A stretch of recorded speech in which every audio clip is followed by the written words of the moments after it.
শিরক বিদআত মনে করে, একদল মানুষ শিরক বিদআতকে ইবাদত মনে করে, আর একদল মানুষ যা শিরক বিদআত না তাকে শিরক বিদআত মনে করে। সেই মুহূর্তে আল্লাহ পাক রব্বুল আলামিন আপনাকে আমাকে কোরআন ও হাদিসের মাজলিস, আলেম ওলামা মুমিন মুত্তাকিন জাকিরিন শাকিরিনদের গুরুত্বপূর্ণ এক দামি, অনেক অনেক দামি। জানেন এই মাজলিস কত দামি? জানেন? ওয়ান আবি হুরায়রা রাদিয়াল্লাহু তাআলা قال قال رسول الله পড়েন নাই সাল্লাল্লাহু আলাইহি ওয়াসাল্লাম, ইন্না লিল্লাহি মালাইকা ইয়াতুফুনা ফিত তুরুক ইয়ালতামিসুনা আহলা যিকর ফাইযা ওয়াজাদু কওমান ইয়াসকুল্লাহা তাআলা তানাদাউ হালুম্মু ইলা হাজাতিকুম ফায়াহুফুনাহুম বিআজনাতি ওয়াস সামাই দুনিয়া ফায়াসআলুহুম রাব্বুহুম আজ্জা ওয়া জাল্লা ওয়া হুয়া আ'লামু মিনহুম মা ইয়াকুলু ইবাদি তাকুল ইউসাব্বিহুনাকা ওয়া ইউকাব্বিরুনাকা ওয়া ইয়াহমাদুনাকা ওয়া ইউমাজ্জিদুনাকা। একদল ফেরেশতা দুনিয়াতে আসছে, স্পেশাল ব্রাঞ্চ। এদের কাজই হলো দুনিয়ার কোন প্রান্তে জাকিরদের জামাত পাওয়া যায়, ইয়ালতামিসুনা আহলা যিকর, কোথায় জাকিরদের জামাত পাওয়া যায় এদের তালাশি এরা দুনিয়াতে আসছে, অন্য কোনো উদ্দেশ্যে আসে নাই। তারা ঘুরতেছে, খুঁজতেছে কোথায় জাকিরদের জামাত পাওয়া যায়। যখন ফেরেশতাদের দলের মধ্য থেকে কোনো এক দল জাকিরদের সংবাদ পেয়েই বসে, এক দল আর এক দলকে ডাক দেয়, তানাদাউ হালুম্মু ইলা হাজাতিকুম। ভাই ফেরেশতা যাদের খোঁজে, যাদের তালাশে দুনিয়াতে আসছি, সেই জাকিরদের জামাত এই মাঠের নাম কি? কেন্দুয়া খেলার মাঠে সেই জাকিরদের জামাত পাওয়া গেছে। সুবহানাল্লাহ কইবেন অবস্থা।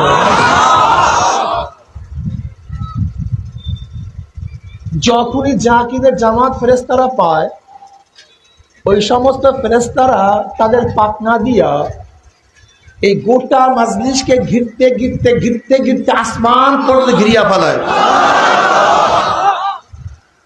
এরপরে আল্লাহ পাক প্রশ্ন করে, মা ইয়াকুল ইবাদি,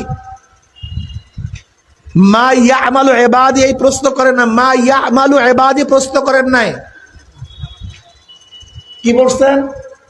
মা ইয়াকুল ইবাদি, আমার বান্দারা জবান দিয়া বারবার কাকে ডাকে? মা ইয়াকুলু ইবাদি, জবান দিয়া, তালাফফুজ বিল লিসান, জবান দিয়া কাকে বারবার ডাকে? এবার ফেরেশতারা জবাব দেন, মাওলা হে ওরা বৈশাখী ইউসাব্বিহুনাকা, সুবহানাল্লাহ সুবহানাল্লাহ পড়তেছে, ওয়া ইউকাব্বিরুনাকা আল্লাহু আকবার আল্লাহু আকবার, ওয়া ইয়াহমাদুনাকা আলহামদুলিল্লাহ আলহামদুলিল্লাহ লা ইলাহা ইল্লাল্লাহ জিকির করতে আছে। আল্লাহ পাক পাল্টা প্রশ্ন করছে, হাল রাওয়াউনি, ওরা আমাকে দেখছে? আল্লাহ আল্লাহ, তোমাকে তো দেখে নাই।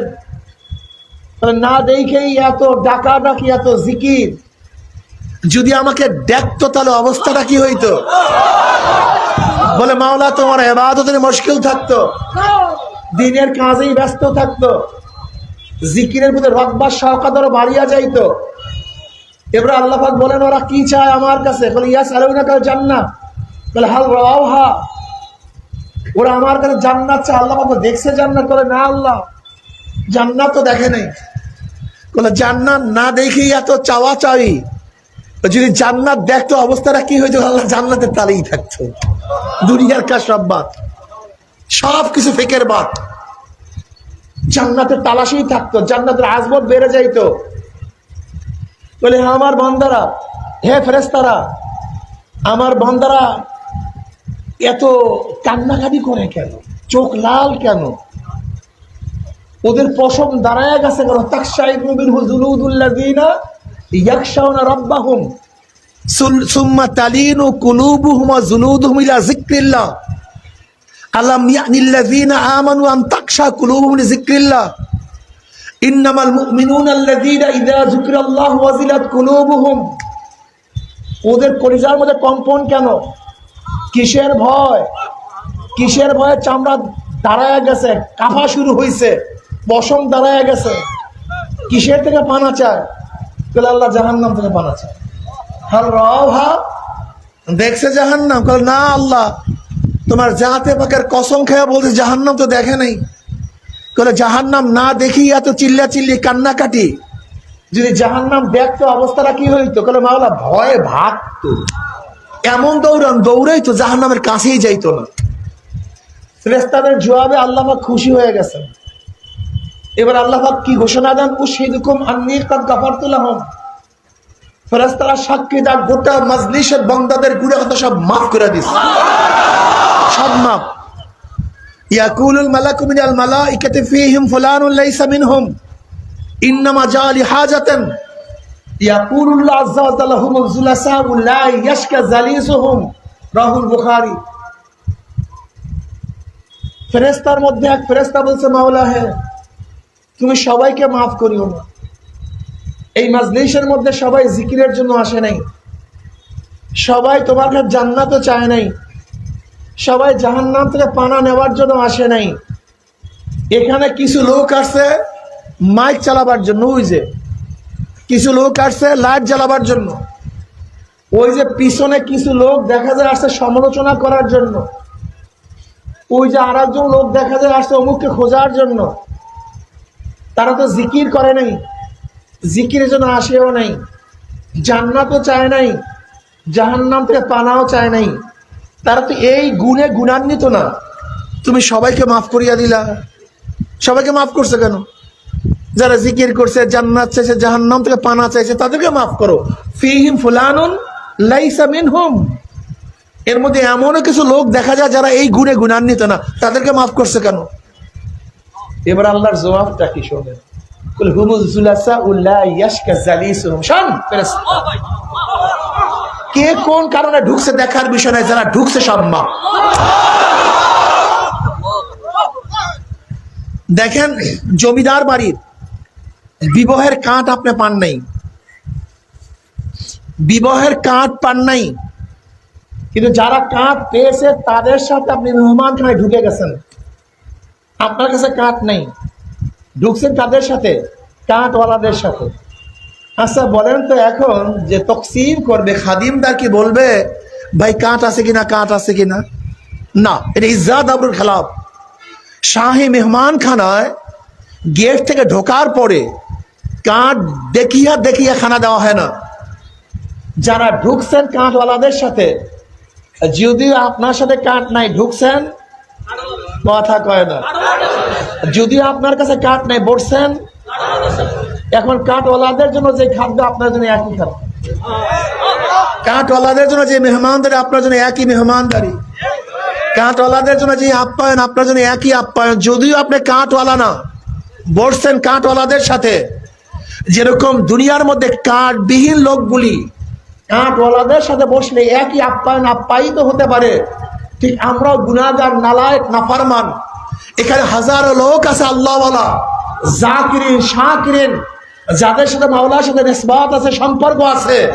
যদি আমিও খারাপ, কিন্তু ওই ব্যক্তি ভালো। যখন মাওলা পাক রব্বুল আলামিন ওই কাঁটওয়ালাদেরকে মাফের ঘোষণা দিয়ে দিবেন, যেহেতু আমরা তাদের পাশে আছি, আল্লাহ আমাদেরকে মাহরুম করবেন না, তাদের সাথে আমাদেরকে মাফ করে দিবেন। হুমুল জুলাসা লা ইয়াশকা জালিসুহুম। সোহবাত সবচেয়ে দামি, আমি যে আয়াত শরীফ তেলাওয়াত করছি, এখানে মুহাদ্দিসিনে কেরাম আছেন।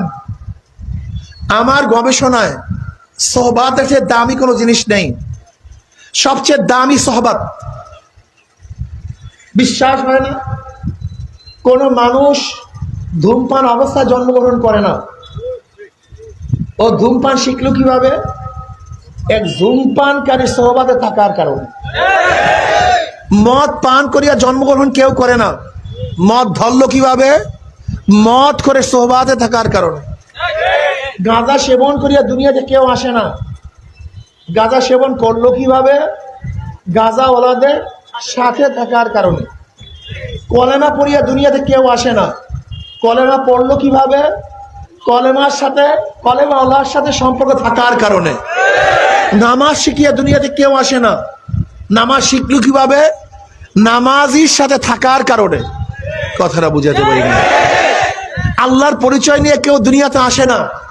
আল্লাহর পরিচয় পাইল কিভাবে? আল্লাহ ওনাদের সাথে থাকার কারণে। আমি মনে করি শিক্ষায় মানুষের তবিয়ত চরিত্র পরিবর্তন করতে পারে না। বিশ্বাস হয় না?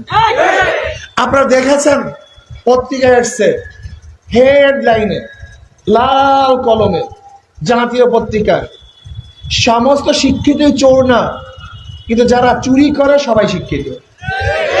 সমস্ত শিক্ষিতই চোর না, কিন্তু যারা চুরি করে সবাই শিক্ষিত। তার মানে 28 লক্ষ কোটি টাকা বাংলাদেশ থেকে বিদেশ পাচার হয়ে গেছে।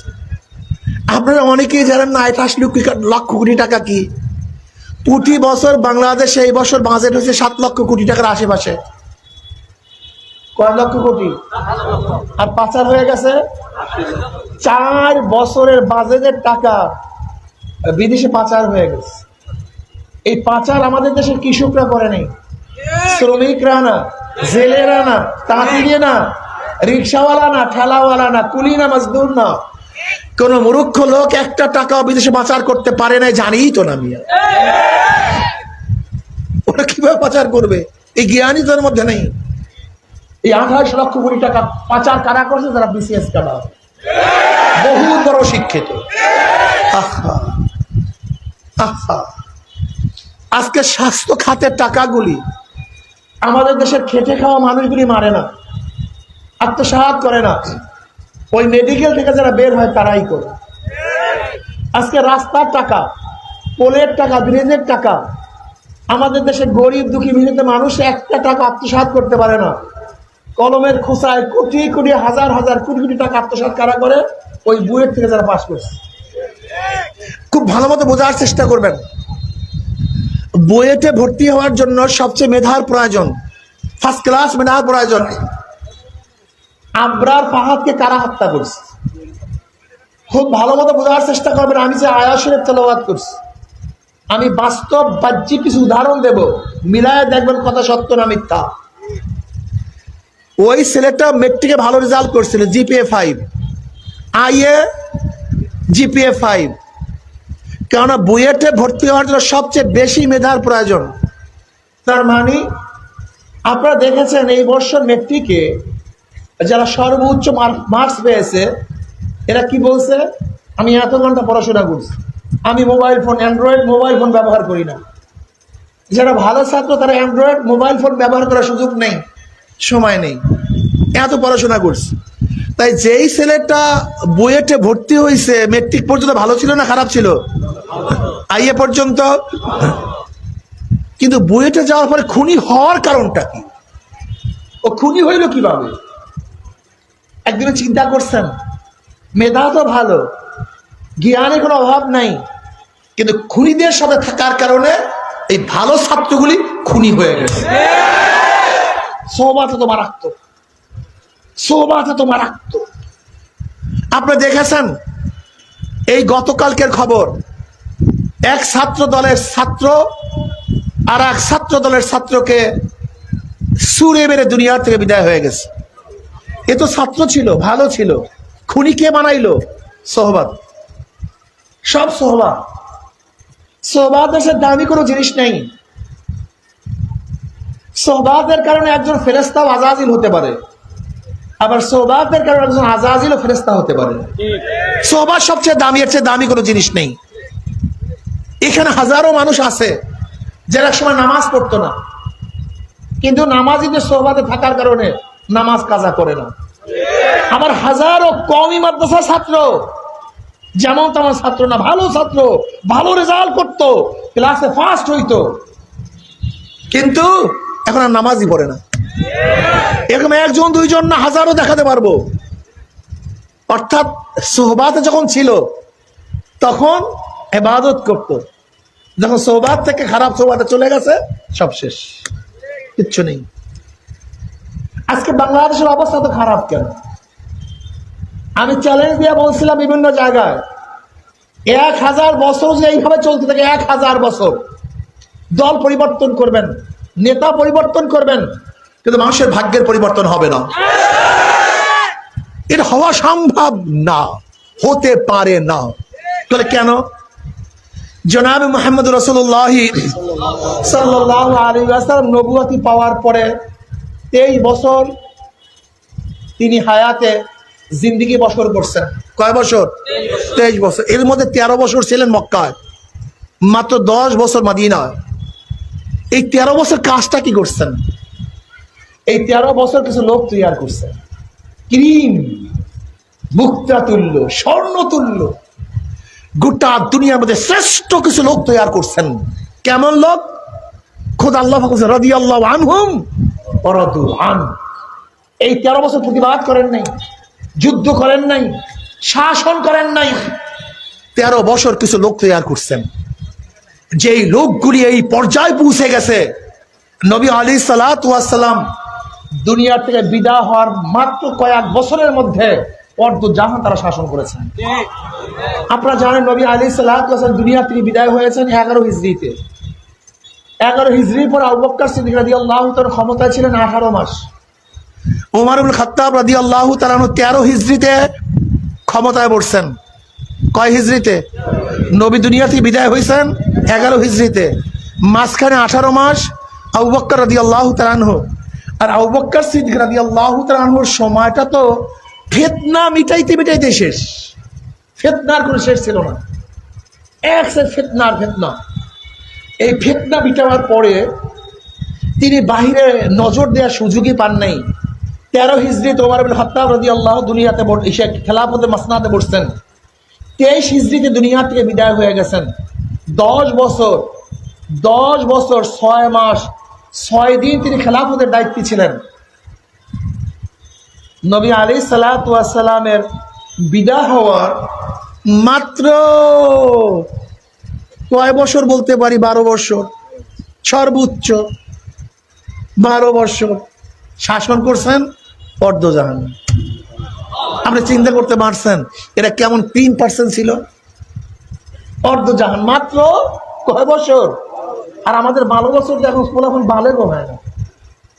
শোনো, মুসলমান ভিন্ন জিনিস, তোমরা আমরা ভিন্ন জিনিস। আমি তো অনেক সময় মনে করি এগুলো মুসলমান আমরা দাবি করি কেন? এটা বিজিত মুসলমানের।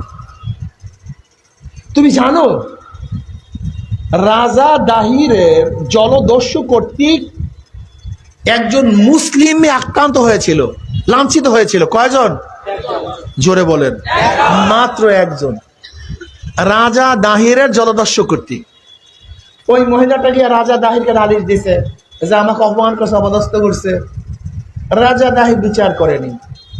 মেয়েও সেই মেয়ে, মুসলমান মায়ে, সে চলে গেছে ইরাকে হাজ্জাজ বিন ইউসুফের কাছে।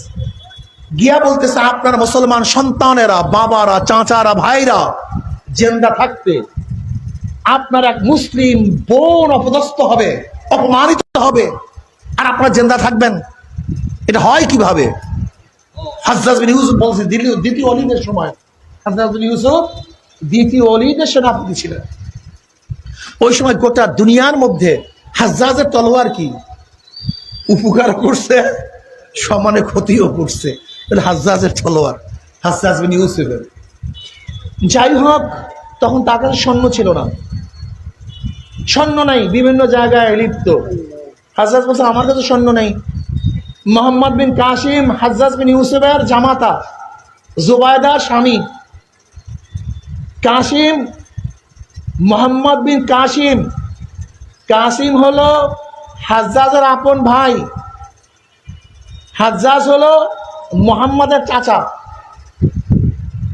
জুবাইদাকে বিবাহ করছে, 17 বছর বয়স।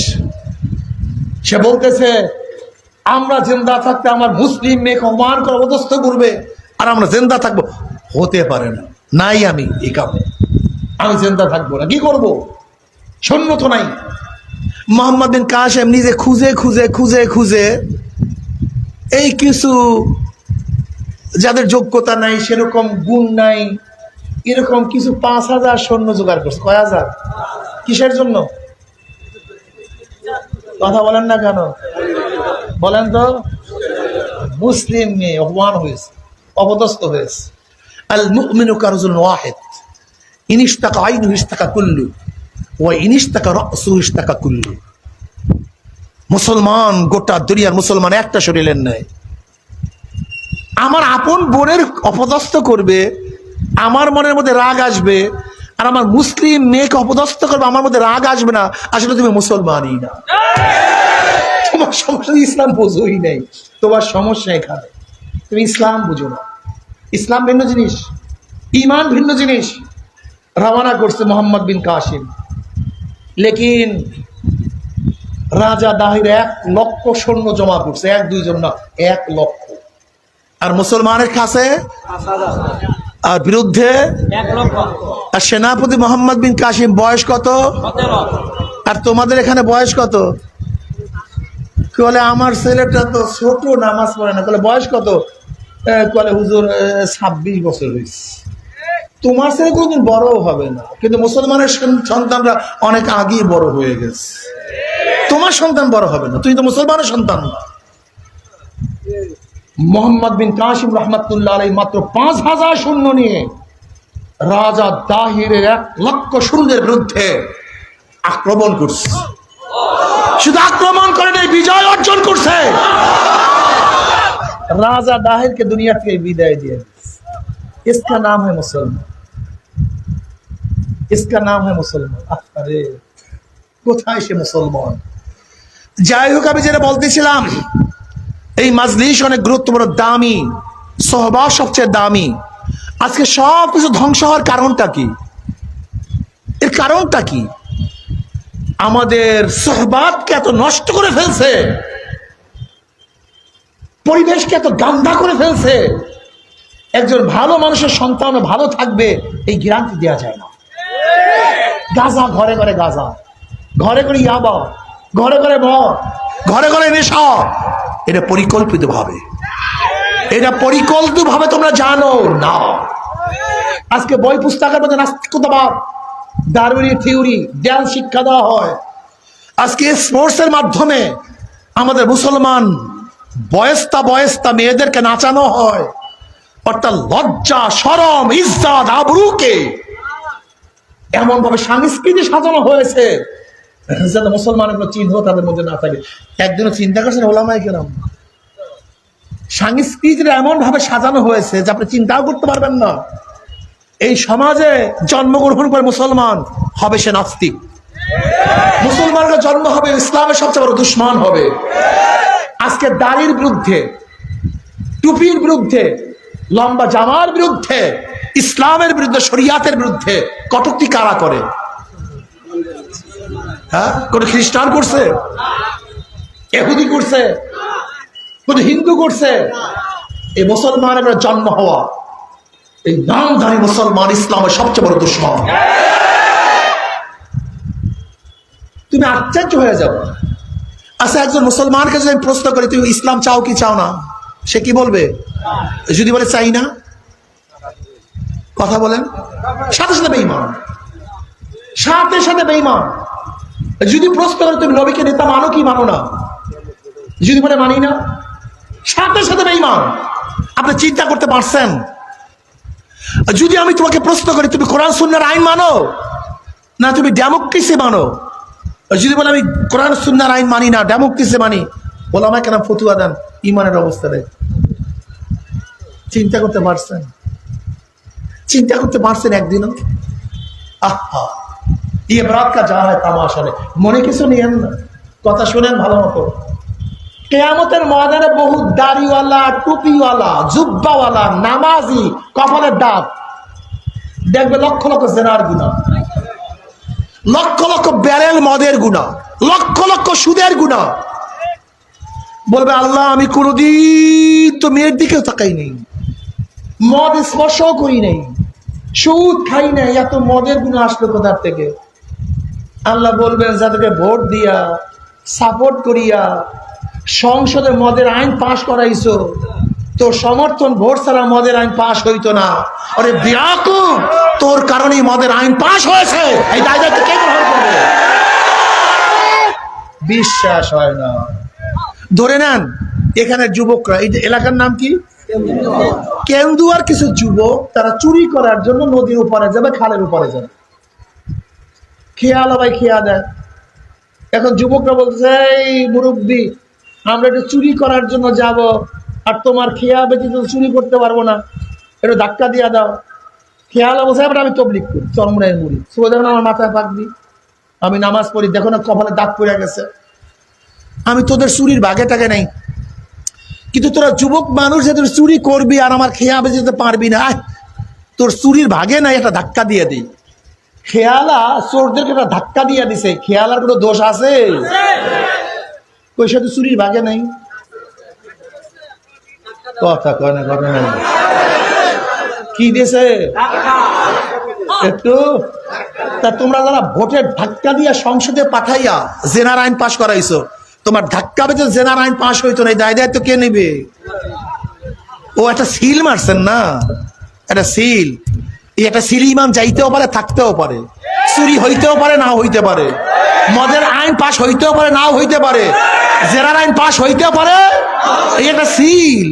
আপনি মনে করছেন আমাকে মুরগি দিছে, টাকা দিছে, 10 টাকা চা খাওয়াইছে, ভাবছেন টাকা অলাও ফরজান ধরে নেন, ধরেন একটা সংসদ, এটা কি? আমি স্পিকার, আমি বিল উত্থাপন করলাম, আল্লাহ বলতে কিছু নেই। বিলটা কি ভাই? কথা বলেন না কেন? আল্লাহ বলতে কিছু নেই। সমর্থনে কে কে আছেন? এর সমর্থনে কে কে আছেন? হাত তুললে অবস্থাটা কি হবে কন্দি? কথা কয় না ভাই। হ্যাঁ, কি ভাবছেন কি আপনি হাত তোলাটাকে? এই হাত তোলাটাকে ভাবছেনটা কি আপনি? ইয়ার কে মনে করছেন? এই হাত তোলাটাকে ইয়ার কে মনে করছেন? ধরে নেন আমি এটা সংসদ, আমি বিল উত্থাপন করলাম, বাংলাদেশে মদ চলবে, কে কে আছেন হাত তুলেন। যদি হাত তুলেন, কোরআন বলছে হারাম, আপনি বললেন কি অবস্থা? গুনাহগার হইবে না? আল্লাহ রে। ধরে নেন এটা সংসদ, এটা কি? আমি বিল উত্থাপন করলাম, একজন যুবক যুবতী সম্মতি হয়ে যদি অবৈধ কাজ করে, তাহলে এই অবৈধ কাজের কোনো বিচার হবে না। কে কে রাজি আছেন হাত তুলেন। হাত তুলেন না কেন? ঘটনা কি? যদি তুলেন বুঝাতে পারিনি, আপনি হাত তুলে ভাবছেনটা কি? আরে মুসলমানের গোষ্ঠী, শিক্ষা নাই, দীক্ষা নাই, জ্ঞান নাই, পড়াশোনা নাই, ফেকের নাই, চিন্তা না, সব মহিষের পালের মতো। আমি দেখছি মহিষের পাল, একটা সামনে যায় পিছনে সব যায়, কোথায় যাও নিজেও জানে না। গরুর পালের মতো, গরু একটা সামনে যায় দেখি পিছনে সব গরু যায়, কোথায় যাও নিজেও জানে না। বলে কিরে ভাই তুই হাসো কেন? সবাই হাসে তাই হাসি। তুই কাঁদো কেন? সবাই কাঁদে তাই কাঁদে। কেন হাসে, কেন কাঁদে, কি করে, কোথায় যায়, বেয়াকুব জানি না। কি যে মুসিবতে আছি বলেন তো, অনেক মুসিবতে পড়ছি। কিয়ামতের ময়দানে বহু জালেমরা দেখবে হাজার হাজার খুনের গুনাহ, বলে এত খুনের গুনাহ আল্লাহ আমি কোনোদিন থাপ্পড় তো দেইনি। বলে যাদেরকে ভোট দিয়া ক্ষমতায় নিয়ে খুন করাইছে সব তোর আমল নামায় গাদা। বিশ্বাস হয় না? এই মিয়া, হাদিসের কিতাবের মধ্যে আল্লাহ পাক রব্বুল আলামিন আপনাকে আমাকে এই লক্ষ লক্ষ আল্লাহ ওয়ালাদের সাথে কিছু সময় ব্যয় করার তৌফিক দান করছেন। আসলে তো বয়ানের মধ্যে হেদায়েত নেই, কোনো ব্যক্তির কাছে হেদায়েত নেই, হেদায়েত তো আমার মাওলার কাছে, বুঝতে আল্লাহর কাছে। আমি বুঝাবার চেষ্টা করব, কিন্তু বুঝবেন কি বুঝবেন না দায়িত্ব কিন্তু আমার না। কে বুঝবে কে বুঝবে না দায়িত্ব কার? একমাত্র আল্লাহর। ওয়ান মুআবিয়া রাদিয়াল্লাহু তাআলা قال قال رسول الله صلى الله عليه وسلم ما يريد الله به خيرا يفقهه في الدين وانما انا قاسم الله يؤتي। মুত্তাফাকুন আলাইহির হাদিসের মধ্যে আসছে, নবী আলাইহিস সালাতু ওয়াস সালাম ফরমান, আল্লাহ পাক যাকে পছন্দ করেন, যাকে হেদায়েতের ইচ্ছা দান করেন, যাকে জান্নাতে নেওয়ার ইচ্ছা করেন, আল্লাহ পাক তাকে দ্বীনের বুঝ দান করেন। নবী আলাইহিস সালাতু ওয়াস সালাম ফরমান, আমি তো বন্টনকারী, আল্লাহ আমাকে দেয় এলেম, মারেফত, জ্ঞান, প্রজ্ঞা, যা আল্লাহ আমাকে দেন আমি তা বন্টন করি, কিন্তু কে বুঝবে কে বুঝবে না এই দায়িত্ব আমার না, এই দায়িত্ব কার? নবী আদম আলাইহিস সালাতু ওয়াস সালাম তার সন্তান কাবিলকে বুঝাতে পারে নাই। আদমের সানি নবী নূহ আলাইহিস সালাতু ওয়াস সালাম তার সন্তান কেনানকে বুঝাতে পারে নাই। নবী ইব্রাহিম আলাইহিস সালাতু ওয়াস সালাম যিনি জাতির পিতা, তিনি তেনার আব্বাকেও বুঝাতে পারেন নাই। আসি আলাইহিস সালাতু ওয়াস সালাম তার স্বামী ফেরাউনকে বুঝাতে পারে নাই। লূত আলাইহিস সালাতু ওয়াস সালাম তার স্ত্রীকেও বুঝাতে পারে নাই। খোদ আমার নবী আলাইহিস সালাতু ওয়াস সালাম তার আপন চাচা আবু তলেবকে বুঝাতে পারে নাই। হেদায়েতের মালিক কে? একমাত্র আল্লাহ। এখানে কারোর কোনো হাত নাই। বুঝ দেওয়ার মালিক তো আল্লাহ। যেহেতু হেদায়েতের মালিক তিনি, কাজে আমাদেরকে তো তার দরজায় পড়ে থাকা উচিত, তার কাছে বারবার চাওয়া উচিত, তার দরজা না ছাড়া উচিত, সব সময় দরজার মধ্যে কাকুতি বিনতি করা উচিত। মাওলা হেদায়েতের মালা পরায়া দাও। বুঝ দেওয়ার মালিককে। বুঝ সবচেয়ে দামি, এর চেয়ে দামি কোনো জিনিস নেই। এই বুঝের কারণেই কেউ আস্তিক, এই বুঝের কারণেই কেউ নাস্তিক, এই বুঝের কারণেই কেউ মুসলমান, এই বুঝের কারণেই কেউ হিন্দু, এই বুঝের কারণে কি ইহুদি, এই বুঝের কারণে কেউ খ্রিস্টান, এই বুঝের কারণে কেউ নামাজ পড়ে, কেউ নামাজ ছাড়ে, এই বুঝের কারণে কেউ আওয়ামী লীগ, এই বুঝের কারণে কেউ বিএনপি, এই বুঝের কারণে কেউ জাতীয় পার্টি, কেউ জাসদ, কেউ বাসদ, এই বুঝের কারণে কেউ মদ বিক্রি করে দুধ পান করে, আর কেউ দুধ বিক্রি করে মদ পান করে। এই বুঝের কারণেই কেউ হেদায়েতের উপর আছে, আর কে হেদায়েতের পথ ছাড়ছে। সব কিছুর মূল কি ভাই? বুঝ। এটা সবচেয়ে দামি, এর চেয়ে দামি কোনো জিনিস নেই। যাদের বুঝে আসছে আল্লাহ বলতে কেউ নাই, স্রষ্টা বলতে কেউ নাই, এই বুঝ যাদের মধ্যে পয়দা হয়েছে তারা নাস্তিক হয়ে গেছে। কি হয়ে গেছে? নাস্তিক। কি? তারা বুঝে যে স্রষ্টা বলতে কেউ নাই, প্রাকৃতিকভাবে সব কিছু সৃষ্টি হয়েছে।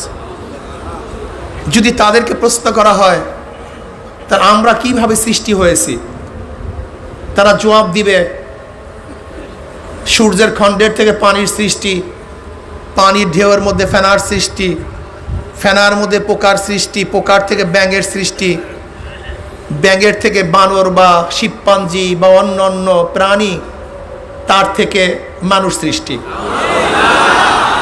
এটা তো তার বুঝ। নাস্তিক হয়ে গেছে, অস্বীকার করছে আল্লাহকে। এবং নাস্তিকদের সাথে বানরের যথেষ্ট মিলও আছে। যারা মনে করে আমাদেরকে বানায়, আমাদেরকে আল্লাহ বানান নাই, বরং আমরা প্রাকৃতিকভাবে বানরের থেকে সৃষ্টি হয়েছি, তাদের সাথে বানরের যথেষ্ট মিলও আছে। যেরকম আমি অনেক সময় বলি, বানর প্রসাব বসিয়া করে না দাঁড়ায়া করে? যারা বানরের গোষ্ঠী বসিয়া না। বানর প্রসাব পায়খানা করার পরে উজু ইস্তেঞ্জার মধ্যে খুব ভালো মতো মশগুল হয়ে যায়, উজু করে ইস্তেঞ্জা করে পবিত্রতা অর্জন করে। বানরের গোষ্ঠী একই। দেখছেন যথেষ্ট মিল। আচ্ছা বলেন তো, শোনেন, বানর বেচারা কি ওই এক স্ত্রী এক স্বামী নিয়ে আজ পর্যন্ত আছে না লিভ টুগেদার করে? বানররা কি করে? Live together. লিভ টুগেদার বুঝেন তো? যখন যাকে মনে চায় তাকে নিয়ে অবস্থান করা, এটা লিভ টুগেদার। ঠিক বানরের গোষ্ঠীরাও চিন্তা করছে, আমাদের পূর্বপুরুষ বানর, তাদের তো এক স্বামী নিয়ে তারা থাকে না, এক স্ত্রী নিয়ে থাকে না, আমরা কেন থাকবো? আমাদেরকে লিভ টুগেদার করতে হবে। মনে যখন যাকে চাইবে তাকে নিয়ে থাকবে। কি মিল আছে কি নেই? দেখেন বানরের মধ্যে হালাল হারামের তমিজ আছে, যে কোনটা হালাল কোনটা হারাম, উচিত কি উচিত না, খাবো কি খাবো না, এই চিন্তা বানরের মধ্যে নেই। বানরের গোষ্ঠীর মধ্যে হালাল হারামের কোনো তমিজ নেই, আছে নাকি? আজান দিলে বানররা সবাই নামাজে যায়, বানরের গোষ্ঠী আজান দিলে তো বানরের পূর্বপুরুষদের সাথে আজও যারা আছে তাদের সাথে একটু মিলটিল আছে কি নাই? এখন এই বানরের গোষ্ঠী তারা চায় আমরা সবাই বানর হয়ে যাই, কিন্তু আমরা বিশ্বাস করি আমাদেরকে সৃষ্টি কে করছেন? ওমা খলাকতুল জিন্না ওয়াল ইনসা ইল্লা লিয়াবুদুন। আল্লাহ পাক বলছেন আমি মানুষ এবং জিনকে সৃষ্টি করি নাই, হ্যাঁ করছি একমাত্র আমার ইবাদতের জন্য। কার ইবাদতের জন্য? আল্লাহ পাকের ইবাদতের জন্য আমাদেরকে সৃষ্টি করেছেন। আমাদের কাজ হলো ইবাদত, আবেদ, ইবাদত, মাবুদ। আমাদের সৃষ্টির মূল উদ্দেশ্য ইবাদত। আবেদ যেই কাজ করে সেই কাজটাকে কি বলা হয়? ইবাদত বলা হয়। যার জন্য করে তাকে কি বলা হয়? মাবুদ বলা হয়। আমরা আবেদ, আমাদের থেকে যা প্রকাশিত হয় ইবাদত, যার জন্য করি মাবুদ। কাজে আবেদের কোনো কাজ ইবাদত থেকে খালি না। যেহেতু আমাদেরকে আল্লাহ পাক সৃষ্টি করেছেন তার ইবাদতের জন্য, কাজে ইবাদতের বাহিরে আমরা অন্য কিছুই করতে পারি না। এটা প্রথম মাথার মধ্যে নিতে হবে যে আমাদের স্রষ্টা কে? আল্লাহ। এই ধারণা সবার মধ্যে পয়দা করতে হবে, সবাইকে দাওয়াত দিতে হবে। নাস্তিকরা দাওয়াত দেওয়া শুরু করছে আমরা আল্লাহর থেকে না, কিন্তু আমাদের আস্তিকদেরকে দাওয়াত দিতে হবে আমরা কার থেকে? আমাদের স্রষ্টা কে? এইটা বর্তমান জমানায় বিশাল ব্যাপার, কিন্তু এটা সামান্য ব্যাপার না। দেখেন, যদি সন্তান বাবার হয় তাহলে সব কিছুর মালিক হয়, যদি সন্তানই বাবার না হয়, এখানে মূল জায়গায় হাত দিছে। আমরা যদি আল্লাহর সৃষ্টি হই তাহলে আমরা আল্লাহর কথা মানতে বাধ্য, আর আমরা যদি আল্লাহর সৃষ্টি না হই তাহলে আল্লাহর কথা মানতে আমরা বাধ্য কেন? ওরা মূল জায়গায় হাত দিছে। এটা যেমন তোমার ব্যাপার না। দেখেন, প্রত্যেকটা মানুষের সামান্য একটা ধারণার কারণে পুরো চেঞ্জ হয়ে যায়। যদি আল্লাহ নাই, এই একটা থিওরি কার মাথার মধ্যে ঢুকে যে আপনি তাকে কোরআন বাটিয়াও খাওয়ান, যত হাদিসের বয়ান করেন, তার কি কানের মধ্যে ঢুকবে? কেন ঢুকবে না? কার কালাম? যদি বলি কার কালাম? আল্লাহর কালাম। সে তো বিশ্বাসই করে না আল্লাহর কালাম, আল্লাহই তো নাই, তা আল্লাহর কালামটা কি? আবার আল্লাহর বাণী কি? আবার আল্লাহর কথা কি? এর জন্য প্রত্যেক সময় মনে রাখতে হবে নাস্তিকরা মূল জায়গায় হাত দেয়। ওরা নবী আলাইহিস সালাতু ওয়াস সালামকে নিয়ে এত কেন কটূক্তি করে? কারণটা কি? যদি নবী কি অস্বীকার করে তাহলে সমস্ত হাদিসের উপর ইশকাল তোলার দরকার নেই, তার বাণীর উপর ইশকাল তোলার দরকার নেই, যুক্তি তর্কের কোনো প্রয়োজন নাই, মূলই নাই, তার শাখা কি? আসলই নাই, এর অস্তিত্ব কি? এর জন্য মনে রাখতে হবে যে আপনাকে অবশ্যই সবার মাঝে দাওয়াত দিতে হবে যে আমাদের স্রষ্টাকে আল্লাহ। এইটা ভালো মতো সবাই প্রত্যেককে দাওয়াত দিতে হবে। আমরা আদম থেকে কত বড় কৌশল দেখেন। আগে ছিল আদম সুমারি, এখন সুমারি জনসুমারি। আপনি চিন্তা করছেন একদিনও? আপনি ভাবছেন এগুলি কিছু না, আদম সুমারি হোক জনসুমারি হোক তাতে কি আসে যায়? আপনার তো চিন্তা নেই। ওরা আদমকে বিশ্বাস করে না, এজন্য আদম সুমারি বাদ দিছে। এখন কি সুমারি করে? জনসুমারি। আমরা বলবো আমরা সে আগের আদম সুমারি চাই, জনসুমারি চাই না। দেখেন, আমরা হাজার হাজার লক্ষ বছর পর্যন্ত, যত হাজার বছর দুনিয়া আছে, মানুষ সৃষ্টি হয়েছে, পরিচয় কি ছিল?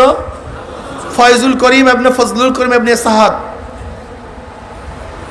বাবার নামে আমরা ছিলাম, বাবার পরিচয় চলছি।